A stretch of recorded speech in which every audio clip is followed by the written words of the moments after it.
Hey everyone, this is Alex from VOD RV. Today we're going to go over 5 quick tips that you need to know when you're going camping. Let's get started.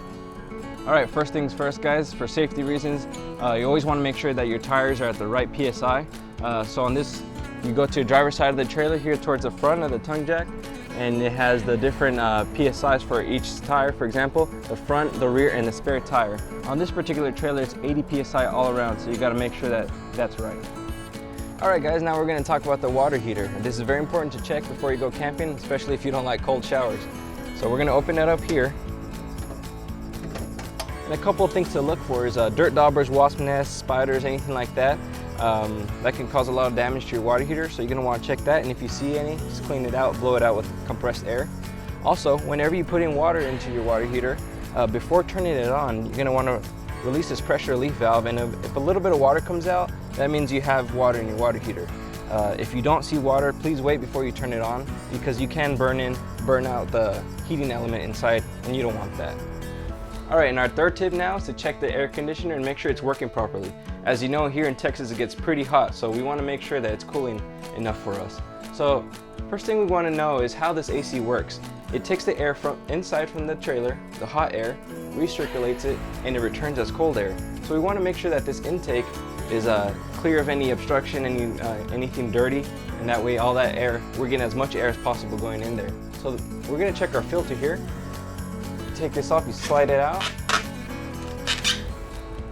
and then here's the filter here. So as you can see, this is pretty clean. You see right through it.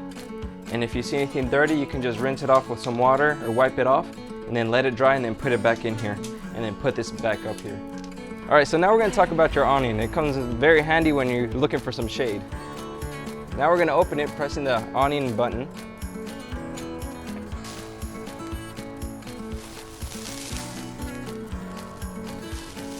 So what you want to look for is when this flap comes down, that's when you know it's extended all the way.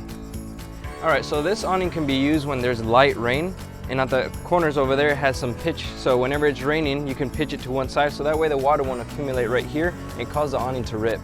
Also, it's recommended by the manufacturer, if there's anything more than 10-mile-an-hour wind, to bring the awning in. That can cause a lot of damage to your awning if you have it out and there's a lot of wind. So anytime you leave your trailer to go out to the lake or go for a hike, make sure you bring this awning in so that way there won't be any damage. Alright, for our last tip, we're going to safely get on the roof. And what we're going to be checking for is any holes or anything or scratches on this rubber, especially if we just got back from camping from anywhere where there's a lot of tree branches. We want to make sure that no tree branches poke through this rubber material here. But also, if you have your RV roof exposed to the elements, to the weather, to the sun, you're going to want to make sure that your ceilings here don't have any cracks in it. Because what that will happen, if you do have a crack in it, water will get in there and cause damage to your roof, and we don't want that. So if you see a crack in your sealant, just get some lap sealant Dicor and fill that spot in, so that way no water will get in. Alright folks, those were our 5 tips for camping. Hope you enjoyed it. Thanks for watching, and happy camping.